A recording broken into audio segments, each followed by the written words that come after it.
Assalamualaikum warahmatullahi wabarakatuh. Halo sahabat Hawariesa, senang sekali bisa berjumpa kembali di Let's Talk Heart bersama Rumah Sakit Hawariesa. Sebelum itu bertepatan dengan hari ini di tanggal 12 September 2023, kami mengucapkan selamat Hari Kesehatan Gigi dan Mulut Nasional.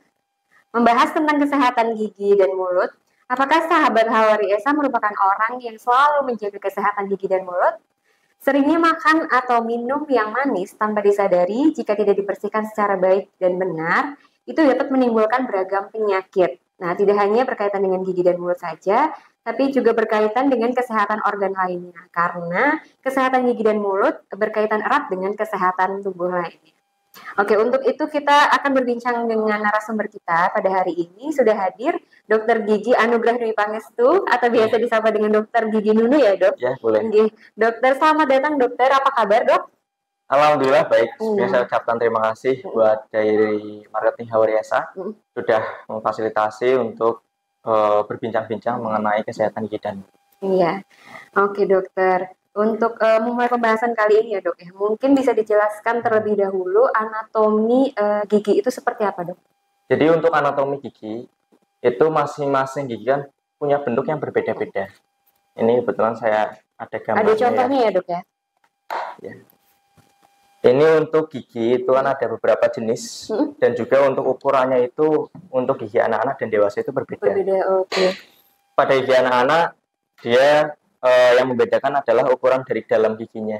Kalau misalkan dari anak-anak biasanya antara dari dalam ini namanya ruang pulpa, isinya sama pembuluh darah sama saraf, dia lebih lebar pada anak-anak. Tapi untuk dewasa dia lebih sempit. Sehingga pada anak-anak itu misalkan dia terjadi gigi berlubang itu sangat mudah. Karena dia ukuran dari mahkotanya itu udah sempit. Oke. Nah, untuk bentuk anatomi gigi itu kita pertama dari gigi depan dulu ya.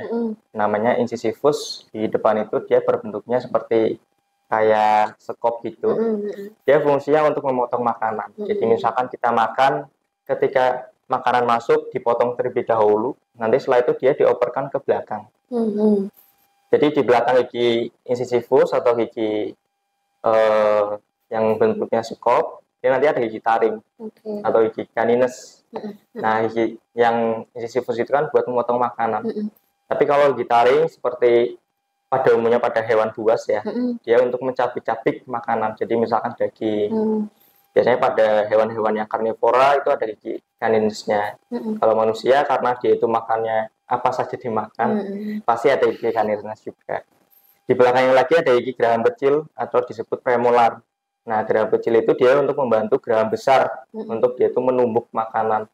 Jadi setelah dipotong terus dicapik-capik lalu dihaluskan di gigi belakang. Ini ada gigi geraham kecil dan gigi geraham besar. Ini untuk secara umum bentuk dari giginya ya. Lalu kalau misalnya secara anatomis ketika gigi itu dibelah jadi dua, dari tampak yang pertama yang kelihatan dari mata itu ini namanya mahkota gigi. Jadi yang warnanya putih yang bisa kita lihat itu dia mahkota gigi. Fungsinya mahkota gigi itu untuk melindungi bagian dalam gigi. Jadi mahkota ini adalah bagian yang paling kuat sebetulnya. Lebih kuat dari tulang dan juga lebih kuat dari struktur organ tubuh manapun. Tetapi mahkota ini dia mempunyai kelemahan. Kelemahannya adalah ketika dia itu terkena asam atau terkena zat-zatnya manis, dia gampang berlubang. Setelah dari mahkota, lanjut ke bawah lagi. Ini yang warna kuning ini namanya dentin. Dia menyambung dari atas di bawah mahkota hingga ke akar. Ini namanya dentin. Dentin itu di dalamnya ada seperti rongga-rongga yang jika misalkan dia terjadi lubang di mahkota lalu rongganya ini terbuka, biasanya gigi menjadi ngilu. Nah, itu awal mula gigi ngilu itu karena terbentuk lubang terus rongga di dalam dentin ini terbuka. Itu makanya terjadi ngilu. Selain karena lubang juga ngilu itu bisa diakibatkan karena gusi yang menurun. Jadi ini kan gusi di sebelah gigi itu ada gusi. Ketika gusinya turun, lalu rongganya terbuka, maka itu bisa mengakibatkan ngilu juga. Biasanya gusi turun itu bisa diakibatkan karena karang gigi dan lain sebagainya. Lalu lanjut lagi, di dalam gigi ini ada rongga, isinya saraf sama pembuluh darah, atau yang disebut rongga pulpa. Biasanya rongga pulpa ini ketika lubang gigi sudah mencapai rongga pulpa, sakit yang awalnya ngilu, dia berubah jadi sakit senut-senut karena terjadi peradangan di dalam giginya dan juga terjadi infeksi. Nah, itu nanti untuk penata laksananya nanti kita bahas selanjutnya ya. Jadi untuk penata laksana antara gigi yang lubang kecil sampai yang dalam itu nanti berbeda-beda. Lalu lanjut lagi di bawahnya ada tulang. Tulang ini dia itu untuk menopang gigi. Semakin tulang itu semakin turun akibat ada penyakit gusi, dia itu giginya semakin kecil dipegang sama tulang, makanya gigi menjadi goyang. Gitu. Ini anatomi secara umum dari gigi kita yang ada di mulut. Seperti itu. Oke dok, tadi melanjutkan yang pembahasan yang tadi. Nah, seberapa penting dok untuk menjaga kesehatan gigi dan mulut? Untuk menjaga kesehatan gigi dan mulut itu sebetulnya sangat penting sekali ya Mbak. Iya. Soalnya dalam kita berinteraksi dan juga dalam kehidupan sehari-hari, kita kan butuh makan, kita butuh komunikasi, sosialisasi dan sebagainya. Kalau misalkan elemen yang utama kita untuk menghasilkan nutrisi itu berkurang, seperti misalkan ada sakit gigi ataupun sariawan dan penyakit gigi yang lainnya, otomatis kita dalam mengunyah makanan ataupun dalam merasakan makanan itu menjadi berkurang. Otomatis sensitivitas kita juga berkurang dan mood kita kan biasanya berkurang kalau misalkan makanan yang kita makan itu tidak enak. Nah, itu sangat penting sekali, terutama dalam kita menyerap nutrisi dari makanan. Kalau misalkan giginya sakit, otomatis pengunyahannya jadi terganggu. Kalau misalkan terganggu, makanan yang kita telan itu menjadi tidak halus. Kalau misalnya tidak halus, usus pun dia itu bekerja lebih keras lagi. Nah, penyerapannya juga menjadi kurang juga. Itu yang pertama. Kalau yang kedua, akibat dari kita tidak menjaga gigi adalah dalam kita bersosialisasi, misalkan kita sakit gigi, itu kan menjadi kurang juga. Otomatis orang yang sakit gigi itu biasanya cenderung diem, merasakan sakit, dan nggak mood buat ngapa-ngapain, itu kan juga terhambat juga. Dan juga akibat lainnya itu terjadi beberapa penyakit gigi, di antaranya gigi berlubang, terus radang gusi nanti berlanjut menjadi radang tulang gusi, dan berlanjut lagi menjadi gigi yang goyang, dan lama-kelamaan kalau misalkan gigi yang berlubang parah atau gigi goyang itu biasanya dia harus dicabut. Otomatis kalau banyak gigi yang dicabut, terus giginya menjadi banyak yang hilang, pengonyahan dan juga cara bicara kita juga menjadi terhambat juga. Berarti itu masuk ke ini ya dok ya, permasalahan yang muncul ya dok ya. Iya, nah selain itu tadi ada sakit gigi, sariawan, itu apa aja dok yang biasanya muncul dok? Biasanya muncul di rata-rata manusia itu adalah lubang gigi. Jadi hampir 90% manusia itu punya lubang gigi. Itu biasanya karena mindset yang sudah keliru dari awal ya. Bahwasanya lubang gigi itu adalah hal yang normal. Padahal adanya lubang gigi itu adalah suatu tanda bahwa kita itu ada penyakit di dalam giginya. Gitu. Dan lubang gigi itu walaupun dia itu masih kecil, biasanya titik hitam saja, itu lama-kelamaan dia bisa menjadi melebar dan membesar semakin dalam. Jadi sebelum dia itu semakin dalam, semakin lebar, alangkah baiknya itu lubang gigi itu dibersihkan, setelah itu ditambal. Soalnya kalau misalkan dia semakin dalam, terus nanti bikin ngilu, terus nanti bikin giginya sakit, itu untuk penambalannya agak sedikit susah. Karena harus yang pertama, jika dia itu jadi ngilu, biasanya setelah ditambal ngilunya hilang dalam beberapa bulan, jadi nggak langsung ditambal. Iya, jadi nggak langsung ditambal lalu ngilunya hilang. Jadi butuh proses tambalan dan giginya itu beradaptasi sehingga dia itu ngilunya bisa hilang. Lalu kalau misalkan dia yang awalnya giginya sakit terus mau ditambal, itu harus di perawatan saluran akar dulu. Jadi perawatan saluran akar itu merupakan suatu perawatan untuk membersihkan saluran akar yang sudah terinfeksi. Nah, gigi itu kalau misalkan sudah terinfeksi, kita langsung tambal permanen, otomatis infeksi tersebut akan semakin menyebar. Malah justru ke dalam lagi. Iya, justru ke dalam, nanti ke tulang, nanti di situ terbentuk bengkak, di gusinya dan lain sebagainya. Jadi kalau misalkan lubang, sebaiknya kalau misalnya masih kecil segera dilakukan penambalan sebelum dia itu meluas. Untuk penyakit lainnya, biasanya yang timbul adalah karang gigi. Nah, karang gigi itu setiap manusia pasti selalu bertumbuh, pasti selalu ada. Pasti ada ya dok? Iya.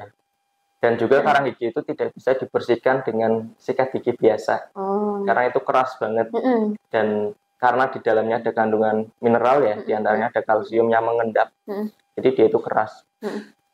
Nah, untuk pembersihan karang gigi itu harus dengan alat khusus untuk memecah karangnya dan untuk membersihkan karang gigi tersebut. Memang harus ke dokter gigi gitu ya dok? Betul, harus ke dokter gigi.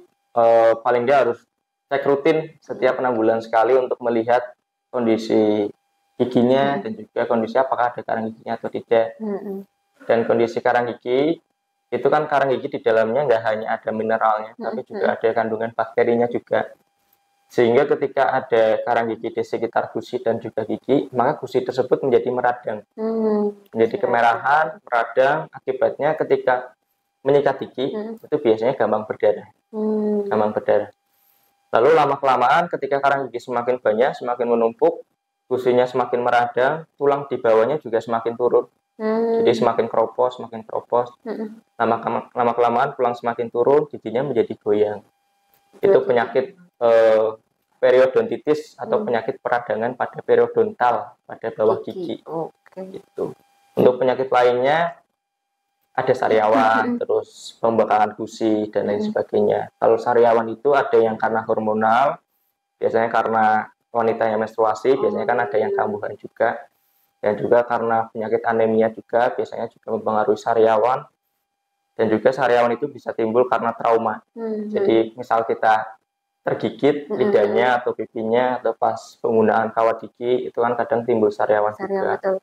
Dan juga kalau misalkan penyakit gusi yang bengkak, itu ada yang gusi yang bengkak karena infeksi, ada juga yang gusi yang bengkak karena adanya tumor. Itu masing-masing berbeda. Oke, berarti sampai ke tumor juga ya? Iya, sampai ke tumor juga. Oke, nah itu faktor penyebabnya masalah yang tadi sudah disebutkan itu apa aja dok? Mungkin dari makanan juga atau seperti apa dok? Untuk faktor penyebabnya, jadi kalau gigi berlubang, seperti kita sudah dijelaskan tadi di awal, jadi gigi itu komponen yang paling keras di dalam tubuh kita, tapi dia sangat lemah dengan asam dan juga cairannya manis. Jadi yang menyebabkan gigi berlubang itu adalah utamanya zat-zat yang manis dan juga asam.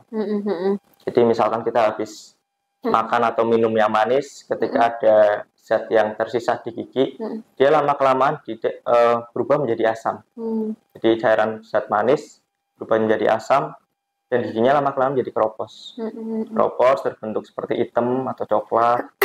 Lama-kelamaan dia kalau misalkan ada makanan lagi yang nempel, terus dia menjadi dalam, semakin dalam gitu. Kalau misalkan karang gigi, itu disebabkan karena sisa makanan. Jadi sisa makanan yang menempel di sekitar gigi, dia lama-kelamaan menjadi plak nanti menjadi karang gigi. Itu. Karena memang mungkin bisa jadi kurangnya sikat gigi gitu juga ya dok ya? Bisa karena kurangnya menyikat gigi atau cara menyikat gigi yang kurang salah tepat. Ya. Nah, kalau tadi cara menyikat gigi yang baik dan benar itu berarti seperti apa dok? Cara menyikat gigi yang baik dan benar itu ada beberapa metode ya. Tapi metode yang umum digunakan itu metode untuk gigi depan, dia disikat dari atas ke bawah, jadi secara vertikal. Vertikal. Dan menyikatnya tidak hanya di giginya saja, tapi harus mengenai bagian gusinya juga.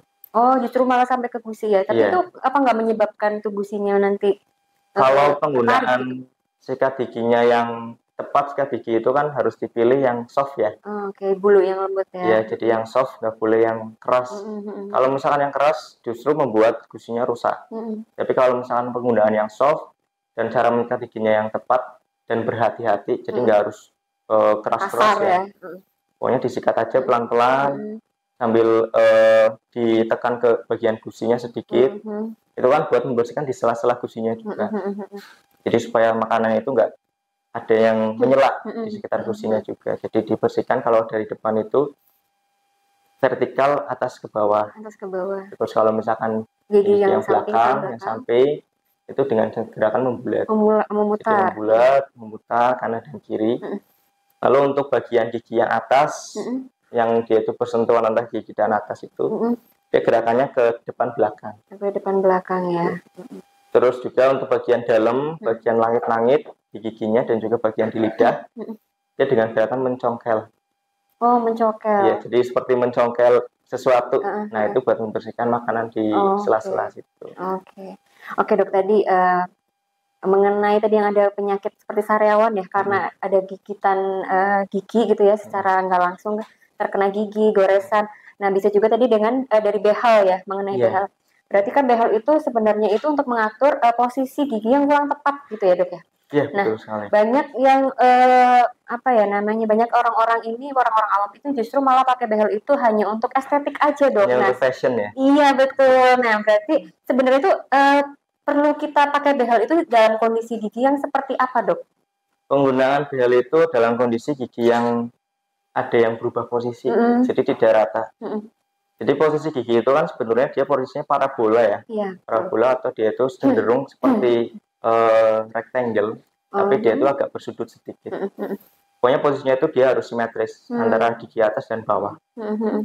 Ketika ada gigi yang tidak simetris atau dia posisinya seperti memutar ataupun dia lebih ke depan atau lebih ke belakang, itu diindikasikan biasanya untuk pemasangan kawat gigi, baik behel maupun kawat gigi yang biasa.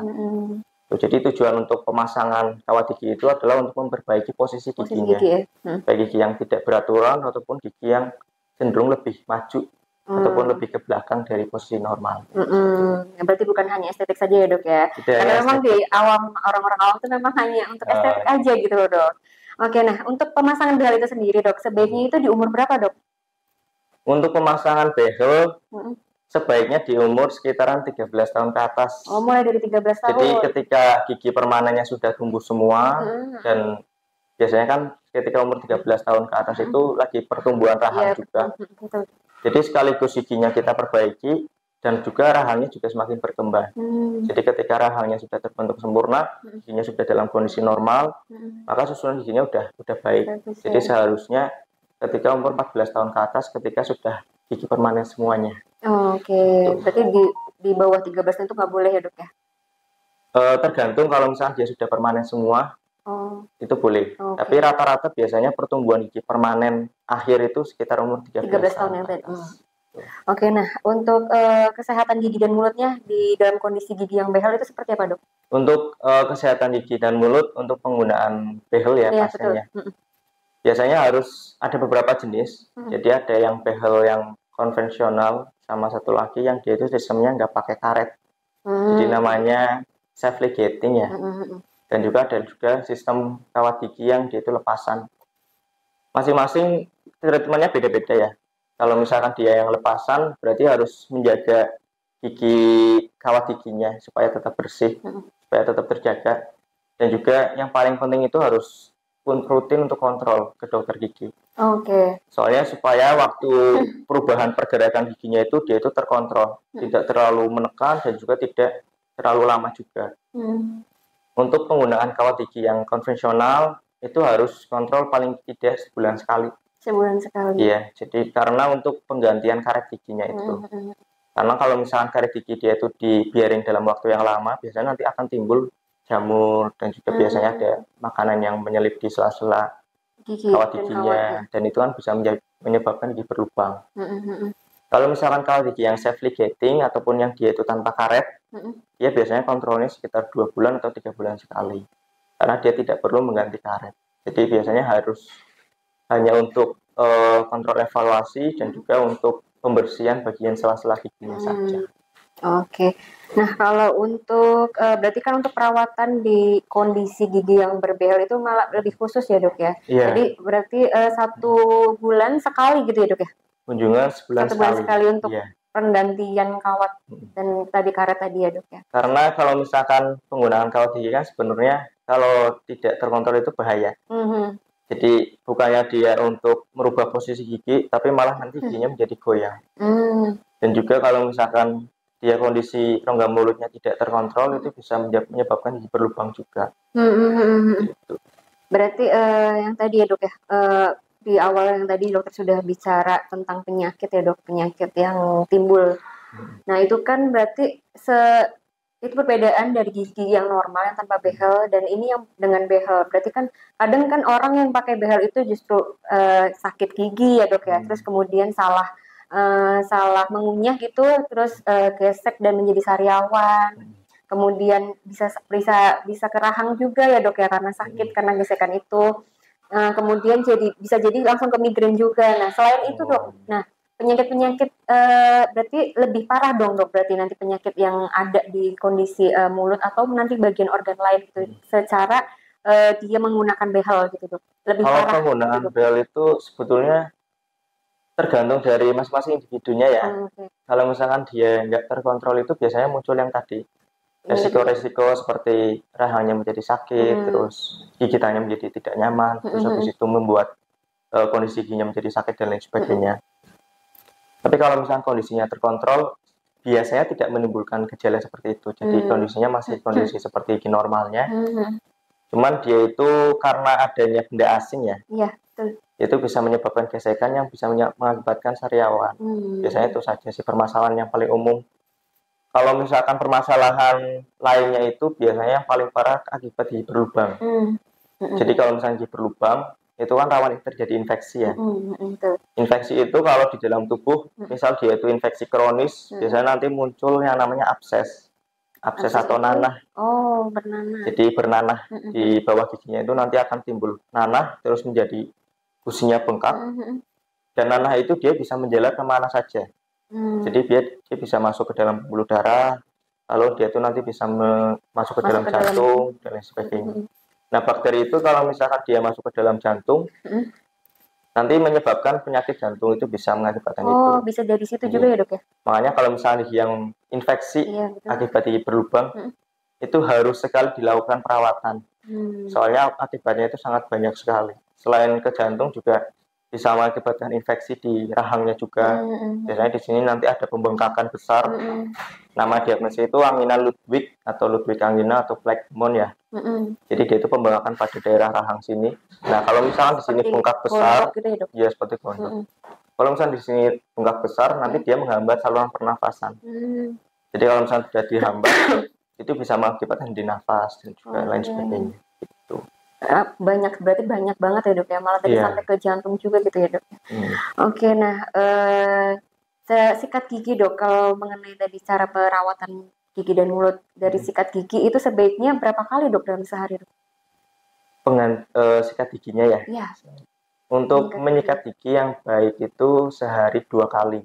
Sehari 2 kali? Minimal 2 kali. Berarti boleh lebih? Boleh. Oke. Tapi paling tidak jangan sampai terlalu banyak. Oh, terlalu banyak. Soalnya kalau terlalu banyak nanti bukannya giginya bersih malah terkikis. Oh, iya.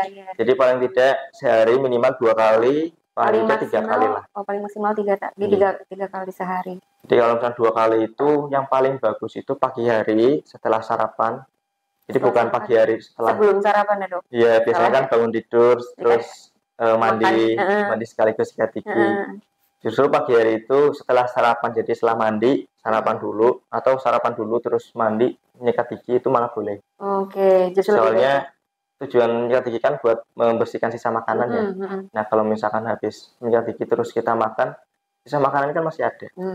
Dan itu berlangsung sampai malam hari kan. Soalnya setelah pagi, satu lagi itu malam hari sebelum tidur. Jadi menyikat gigi pagi setelah makan sama malam hari sebelum tidur ya. Kalau mau ditambahkan sore hari pas waktu mandi juga boleh juga. Oke. Nah, biasanya juga kan ada orang yang 3 kali sehari itu dipakai di jam siang, Dok. Jadi setelah makan siang, nah itu langsung sikat gigi. Nah, apakah itu baik, Dok? Jadi habis makan langsung sikat gigi? Itu boleh juga. Atau ada jedanya, Dok? Atau ada jeda waktu? Oh, jeda waktunya ya. Jadi jeda waktu antara setelah makan dengan menyikat gigi itu sebenarnya harus ada jedanya. Oh, harus ada jedanya. Karena di dalam makanan itu kan ada kandungan makanan yang manis ya. Ada gulanya biasanya. Makanan apapun biasanya ada kandungan glukosa atau gulanya. Nah, kalau misalkan kita habis makan kondisi mulutnya masih asam, ditambah kita menyikat gigi, itu kondisi mulut asam kan dia itu lagi giginya lagi rapuh-rapuhnya ya. Kalau kita disikat itu biasanya jadi terkikis. Jadi harusnya setelah makan itu kita kumur-kumur dulu dengan air biasa. Air biasa. Dikumurkan dulu sampai kondisi mulutnya netral. Setelah itu kalau misalkan mau menyikat gigi biasanya 30 menit setelah makan dan berkumur. Oh, berarti setelah makan 30. Berarti boleh juga ya, Dok ya itu ya? Boleh. 30 menit. Nah, untuk berkumurnya itu, Dok, kadang menggunakan air atau yang bagus itu air biasa atau dengan dibantu dengan kumur yang air itu, Dok. Yang obat kumur, obat kumur itu. Kalau misalkan nggak sempat pakai yang Modwest, air biasa sebenarnya udah cukup ya. Sudah cukup. Cuman yang Modwest itu dia kan ada kandungan antibakterinya juga, antibakteri dan juga buat penyegar mulut juga. Nah, itu boleh juga digunakan yang itu juga. Sebenarnya sama aja sih, cuman bedanya kalau yang mouthwash itu ada kandungan lainnya, tapi kalau air itu dia hanya untuk menetralkan kondisi mulutnya saja. Sebenarnya tuh kalau sikat gigi dok, lebih baik ditahan dulu dok. Jadi kan ada busa-busa nih, sisa-sisa dari sikat dari pasta gigi. Nah itu kan dibuang. Nah itu dikumur-kumur lebih baik tidak dikumur atau dibuang, dibiarkan di gigi gitu. Jadi di kandungan pasta gigi itu kan ada kandungan yang sangat penting buat gigi, namanya itu fluoride. Nah, fluoride itu fungsinya buat memperkuat gigi. Dan juga kalau misalkan pasta gigi lain itu ada yang namanya pasta gigi hypersensitif ya, atau mineral expert. Itu kan kandungannya buat mengatasi gigi yang ngilu juga. Nah, kandungan itu supaya dia itu dapat bekerja secara maksimal, jadi setelah menyikat gigi sebaiknya nggak usah dikumur. Sebaiknya. Iya. Jadi biasanya kalau mengakalinya seperti ini. Jadi menyikat giginya 2 kali. Jadi dalam satu waktu itu kita menyikat 2 kali. Waktu menyikat gigi yang pertama itu misalkan kita nggak pakai pasta gigi. Jadi disikat biasa. Setelah dirasa udah bersih, lalu kita berkumur. Setelah itu kita menyikat gigi lagi dengan yang pasta gigi. Nah, pas setelah menyikat gigi dengan pasta gigi itu kita hanya meludah saja. Jadi membuang kelebihan dari pasta giginya yang ada di mulut. Dibuang, pokoknya sampai dia itu busanya hilang. Dan setelah itu lebih baik nggak usah dikumur. Jangan dikumur ya dok. Iya.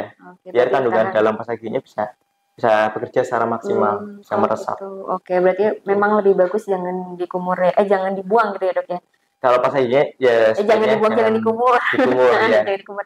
Jadi memang lebih baik itu dengan 2 penyikatan ya dok ya. Penyikatan yang pertama itu tanpa pasta gigi, kemudian kumur, kemudian sikat gigi dengan pasta gigi dan tidak boleh berkumur gitu ya dok. Iya, hanya meludah saja. Hanya meludah saja. Betul. Oke dok. Nah kalau yang tadi dengan kunjungan ke dokter gigi, itu pemeriksaan dengan kondisi gigi behel itu kan 1 bulan sekali ya dok ya, untuk penggantian kawat dan penggantian karet. Nah untuk yang kondisi yang baik-baik saja dok, maksudnya tanpa behel itu sebaiknya berapa kali dok? Berarti untuk yang pasien umum ya, pasien di luar perawatan behel, itu sebaiknya untuk medical dental check up itu sebaiknya 6 bulan sekali, karena dalam waktu 6 bulan itu kita bisa mengantisipasi untuk terbentuknya lubang gigi yang pertama. Yang kedua, kita bisa mengantisipasi untuk terjadinya karang gigi yang semakin banyak. Jadi sebaiknya sih 6 bulan sekali untuk kontrol rutin. 6 bulan sekali. Itu untuk pemeriksaan gigi secara umum dan juga biasanya untuk pembersihan karang gigi juga. Oke, baik dari usia dewasa maupun anak-anak itu 6 bulan sekali. 6 bulan sekali. Untuk anak-anak itu paling minimal 6 bulan sekali. Untuk anak-anak sebaiknya mulai diajarkan untuk periksa ke dokter gigi itu sebaiknya ketika dia itu sudah tumbuh gigi pertama kali. Jadi ketika usia kurang lebih sekitar 1 tahun ya, 1 tahun biasanya sudah tumbuh gigi, itu harus diperiksakan ke dokter gigi. Paling tidak harus paling tidak untuk menanyakan dan juga konsultasi apakah pertumbuhan giginya itu normal atau tidak.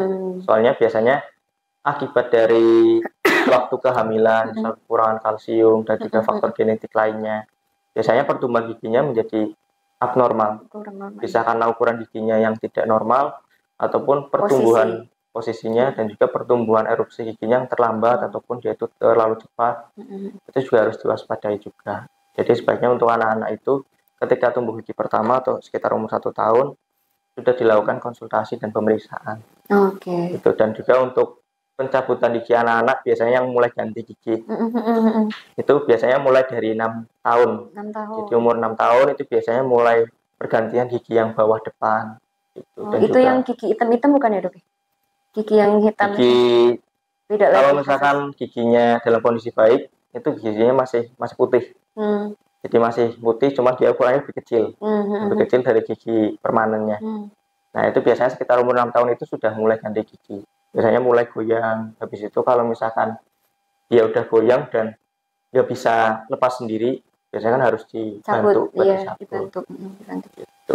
Oke, nah ini 3 pertanyaan terakhir dok. Tips untuk menjaga dan merawat gigi dan mulut dok. Begitu juga dengan yang berbehel. Itu seperti apa dok? Tips untuk menjaga kondisi gigi dan mulut. Yang pertama itu karena kondisi gigi itu kan akibatnya karena penyakit gigi itu kan akibatnya karena kondisi gigi yang kurang baik ataupun kurang bersih. otomatis kita harus menjaga kebersihan kondisi gigi dan mulut. Yang pertama itu kalau misalkan kita bisa prepare, kita bawa sikat gigi yang kecil. Ataupun kita selalu bawa minuman air putih. Paling tidak kan kalau misalnya. Oke dok, nah jadi untuk tips, gimana dok tips menjaga dan merawat gigi dan mulut untuk kondisi yang gigi normal atau gigi yang berbehel? Jadi untuk tips kita menjaga gigi dan mulut, pada intinya kita harus menjaga kebersihan gigi dan mulut. Jadi harus menyikat gigi secara rutin, dan juga kalau misalkan dalam kegiatan sehari-hari, misal kita bekerja ataupun sekolah, sebaiknya kita mempersiapkan air minum, air mineral yang putih ataupun yang bening. Nah itu untuk selain kita itu untuk memenuhi kebutuhan cairan kita 8 gelas sehari, itu juga dibutuhkan untuk berkumur-kumur juga. Jadi berkumur-kumur untuk menetralkan kondisi mulutnya ketika setelah makan, supaya paling tidak ketika kita tidak sempat untuk menyikat gigi, paling tidak sisa-sisa makanan itu tidak menempel di dalam rongga mulut kita. Otomatis itu juga bisa mencegah untuk terjadi berlubang, dan juga untuk mencegah terjadinya bau mulut juga. Betul. Itu. Dan juga untuk tips lainnya, untuk selalu rutin paling tidak untuk cek kondisi gigi dan mulut teman-teman semua, paling tidak minimal 6 bulan sekali, untuk melihat apakah kondisi gigi kita dalam kondisi normal atau perlu dilakukan perawatan. Seperti itu. Oke, nah untuk merawat gigi atau kondisi berlubang gitu ya dok. Nah itu gimana dok? Untuk menjaga atau merawatnya gitu dok, atau kapan kondisi seperti gigi berlubang seperti apa yang kita harus perawatan ke dokter gigi? Jadi untuk kondisi masing-masing penyakit ya, penyakit pada mulut kita itu masing-masing penanganannya beda-beda, tergantung dari kondisi keparahannya dan juga kondisi penyakitnya itu apa. Yang pertama yang paling umum itu adalah seperti gigi berlubang ya. Ini ada contoh. Jadi ini seperti kondisi gigi berlubang yang sudah parah.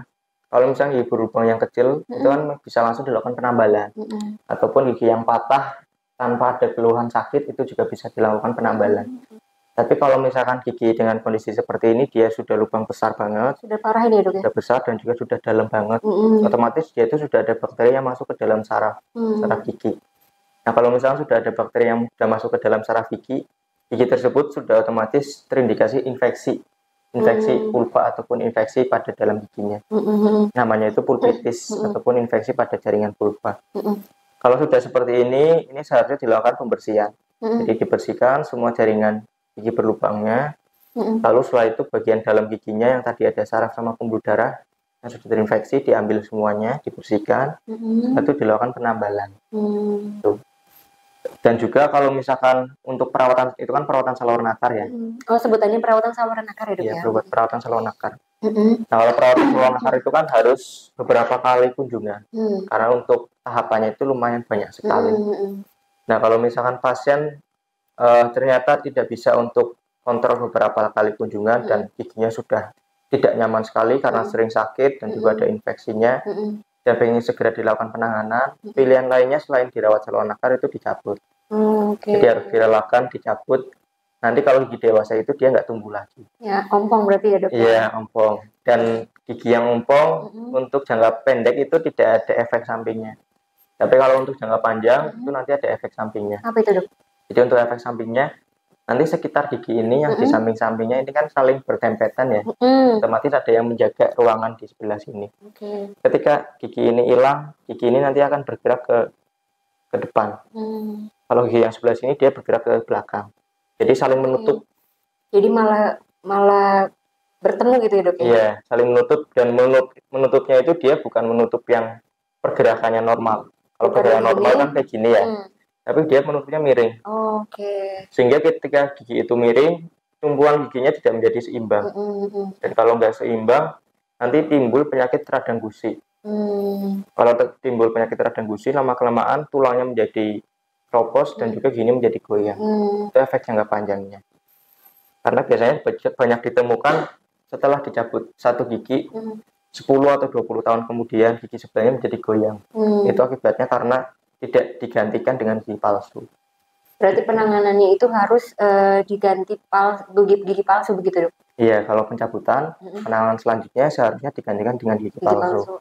Tapi kalau misalkan mau ditambal, itu dirawat saluran akar dan juga dilakukan penambalan. Dan juga penambalannya pun untuk gigi ini itu bisa dilakukan penambalan yang biasa ataupun dengan digantikan mahkota gigi.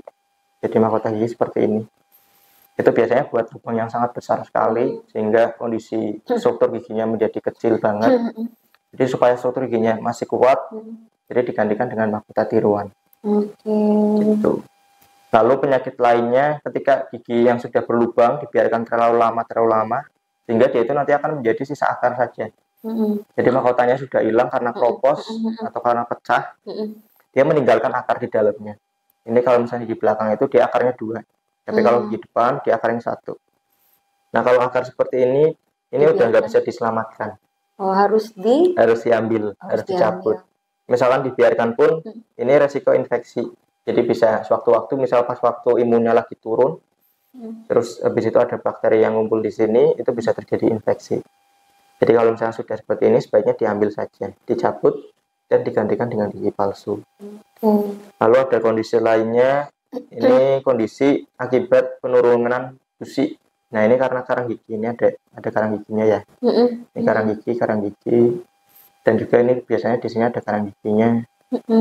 Nah ini karang gigi ini mengakibatkan gusinya turun, sehingga giginya terlihat lebih panjang.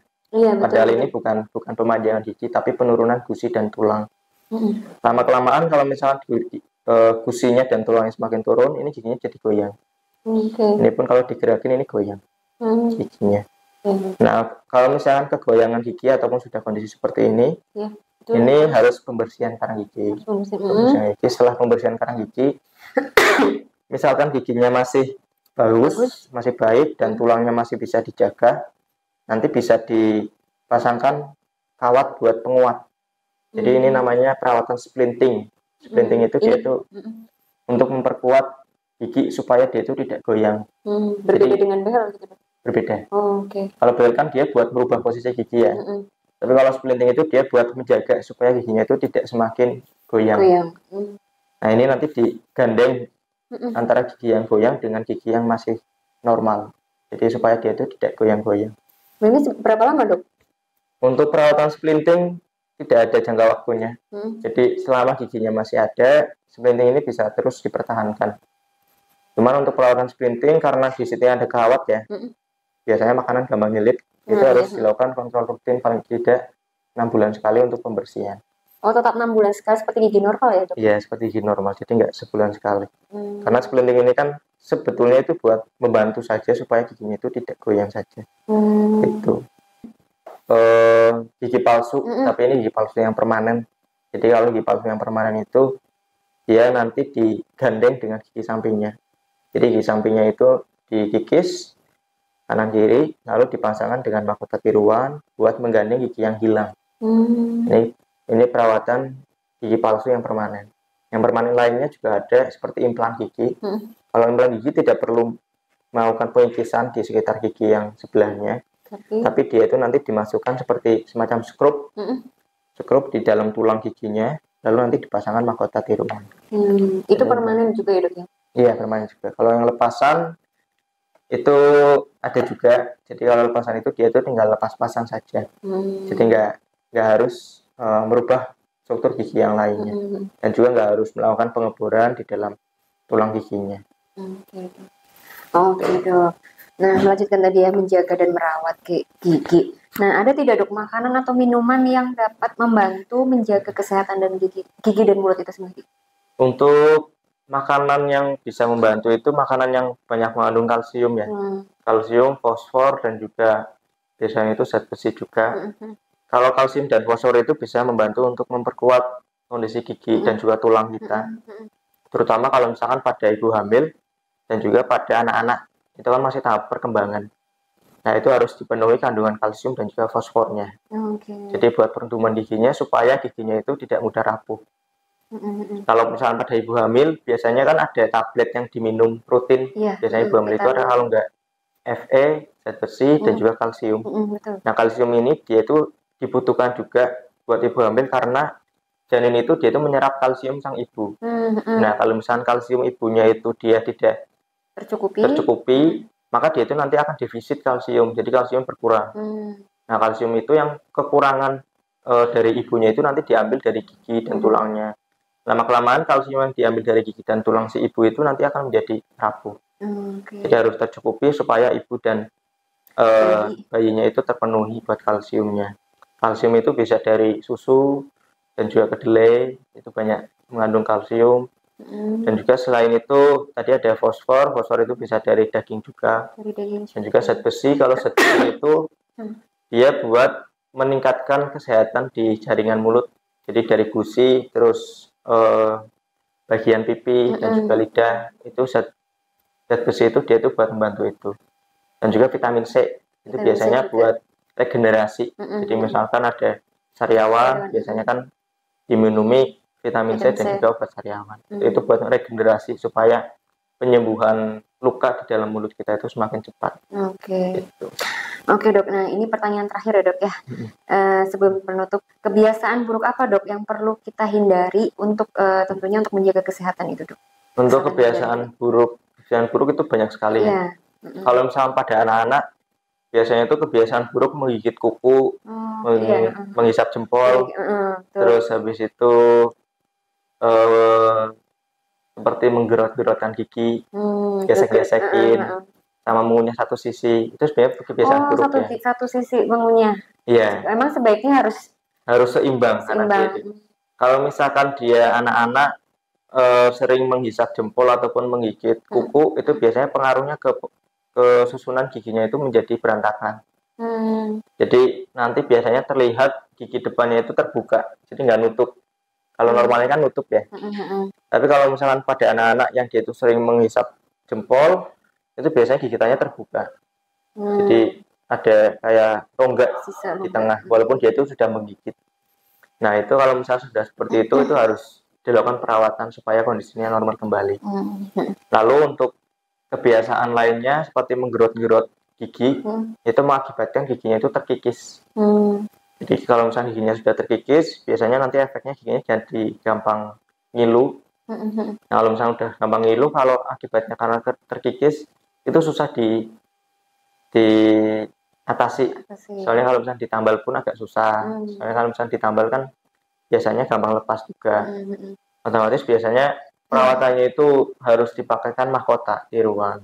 Dan itu semua gigi. Dan itu kan susah ya. Terus untuk kebiasaan buruk lainnya seperti mengunyah satu sisi, efeknya kalau misalkan gigi yang jarang buat mengunyah, itu biasanya banyak karang gigi yang numpuk di situ. Di satu sisi?